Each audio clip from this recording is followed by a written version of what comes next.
বাংলাদেশের রাজনীতিতে হঠাৎ আলোচনার ঝড় তুলেছে একটি ছবি।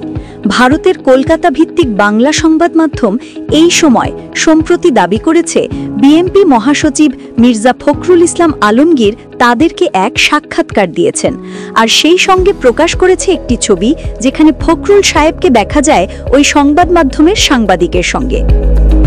কিন্তু এখানেই শুরু বিতর্ক। বিএনপি সরাসরি বলেছে এই তথাকথিত সাক্ষাৎকার সম্পূর্ণ মিথ্যা ও মনগড়া। তাদের দাবি ফখরুল সাহেব কখনোই ওই পত্রিকাকে কোনো সাক্ষাৎকার দেননি। তাহলে এই ছবির মানে কি?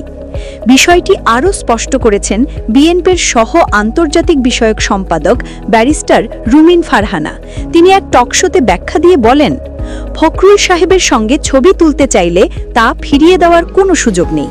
বিএনপির অফিস সবার জন্য খোলা। সাংবাদিক পরিচয়ে কেউ ছবি তুললে সেটিকে সাক্ষাৎকারের প্রমাণ বলা যাবে না।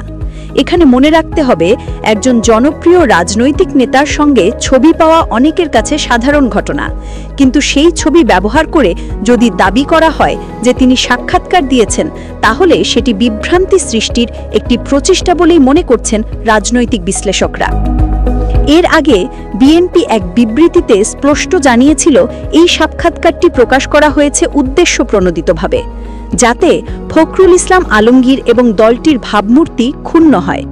এখন প্রশ্ন উঠছে, একটি ছবি কি সত্যিই সাক্ষাৎকার প্রমাণের জন্য যথেষ্ট, নাকি এর পেছনে আছে রাজনৈতিক উদ্দেশ্য?